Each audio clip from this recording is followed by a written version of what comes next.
Hello friend, जय श्री कृष्णा, राधे राधे।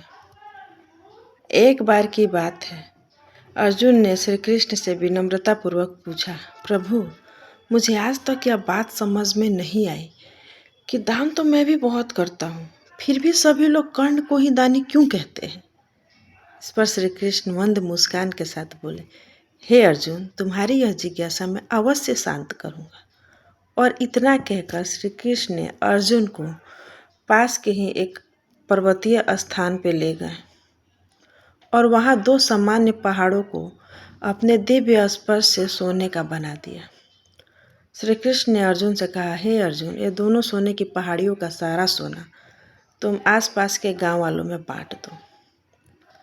अर्जुन ने आज्ञा स्वीकार किया और पूरे उत्साह के साथ कार्य पे लग गए। उन्होंने आसपास के सभी गांव वालों को बुलाया, एक सीधी पंक्ति में खड़ा किया और वह बारी बारी से सोना देना हर व्यक्ति को शुरू कर दिया।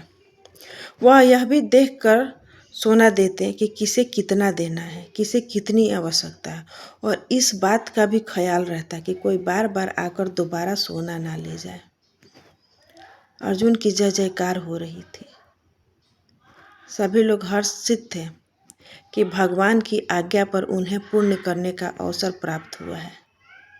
अर्जुन 2 दिन 2 रात लगातार सोना बांटते रहे। गांव वाले फिर आते और उन्हीं पंक्तियों में खड़ा हो जाते।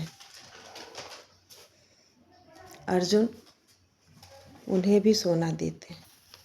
अब अर्जुन के हाथ कांपने लगे थे, शरीर थर्राने लगे थे। अर्जुन ने चारों तरफ नज़र दौड़ाई और देखा कि जिन सोने की पहाड़ों से मैं सोना काट के गांव वालों को मैं बांट रहा हूँ, उसमें तो अंश मात्र भी कोई कमी नहीं है।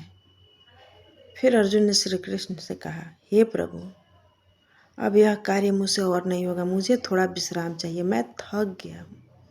तब श्री कृष्ण ने कहा, ठीक है अर्जुन, तुम अब विश्राम करो। और श्री कृष्ण ने कर्ण को बुलाया। कर्ण आए और श्री कृष्ण को प्रणाम किया। श्री कृष्ण ने वही कार्य सौंपते हुए कर्ण को कहा, यह सारा सोना पास के गांव वालों में बांट दो। कर्ण ने चारों ओर नज़र दौड़ाई और गांव वालों को बुलाया और कहा, यह सारा सोना आप सबका है, जिसे जितना चाहिए वह स्वयं ही जाकर ले ले। और इतना कहकर कर्ण वहाँ से चुपचाप चले गए। ना कोई जांच, ना कोई पंक्ति, ना किसी प्रकार का निर्णय किया कि किसे कितनी चाहिए, किसे कितनी देनी चाहिए। यह सब अर्जुन देख रहे थे और यह सब देखते हुए उनके मन में एक बहुत ही असहजता सा महसूस हुआ। फिर उन्होंने श्री कृष्ण से कहा, प्रभु, ऐसा करने का विचार मेरे मन में क्यों नहीं आया। तब श्री कृष्ण ने कहा, क्योंकि तुम्हें दाता होने का घमंड आ गया था। तुम यह सोच विचार कर रहे थे कि किसे कितना देना है।